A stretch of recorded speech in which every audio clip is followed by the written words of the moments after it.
Perché le long de la frontière sénégalaise avec le Mali, le village de Soreto souffre d'un oubli quasi total des autorités. Cette localité située dans la commune de Saratou, département de Bakel, cumule les difficultés. Routes impraticables, accès précaire aux soins, chômage endémique des jeunes et pénurie chronique de services publics essentiels. À cela s'ajoute un sentiment profond d'abandon partagé par les habitants qui tentent de survivre dans des conditions extrêmement difficiles. L'État nous a oubliés. Tu dirais qu'on n'est pas au Sénégal. Vous voyez la terre. Donc l'État a le droit de construire des stades, chaque commune, chaque village. Mais regardez, dans le département de Bakel, arrondissement de Keneba, nous sommes la commune de Saratou, village Soreto. Vous voyez les habitants là, vous voyez les terrains. Il n'y a rien ici. Il n'y a rien. Et ici, il y a certaines choses à Soreto, telles qu'ils n'ont pas de routes.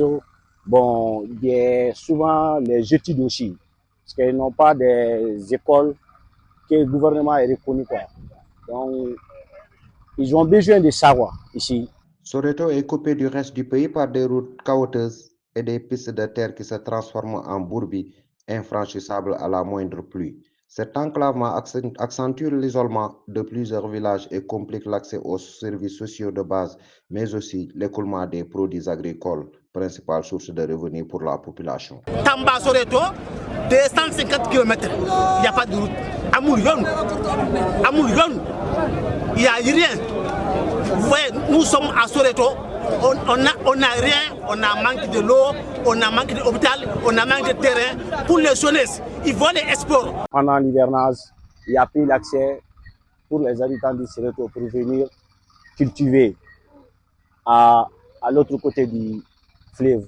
Mais ça a créé un pont, donc tout le monde peut venir ici. Pendant l'hivernage, on n'a pas l'accès ici, sans les ponts. La situation sanitaire de Soreto est particulièrement alarmante. Un hôpital flambant neuf construit par un fils du terroir attend avec impatience un personnel de santé pour se faire soigner. L'hôpital est composé de salles de soins, d'une maternité, d'une pharmacie et d'un logement pour les personnels de l'hôpital et de laboratoire. Pour ce qui est de l'hôpital, bon, nous lançons un appel à l'État qu'il puisse nous aider pour regarder comment faire pour le développement de l'hôpital. La jeunesse de Soreto souffre d'un chômage chronique qui pousse certains jeunes à quitter leur village pour trouver de meilleures perspectives ailleurs ou s'adonner à l'orpaillage clandestin. Ce phénomène a dépeuplé les villages et affaibli les forces vives sans perspective d'emploi ni de formation professionnelle pour les retenir. À cela s'ajoute un autre fléau, les braquages devenus endémiques. Ce phénomène menace encore davantage la stabilité économique de la zone où l'élevage est une ressource capitale.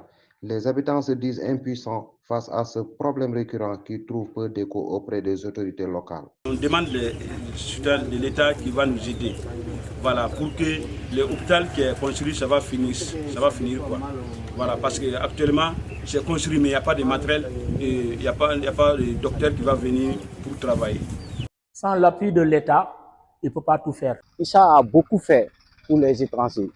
Issa, c'est quelqu'un de très très bien qui doit avoir l'aide du gouvernement. Pour les habitants de cette zone enclavée, il est temps que l'État et ses partenaires agissent concrètement pour améliorer leurs conditions de vie. Ils demandent des routes praticables, un accès à l'électricité,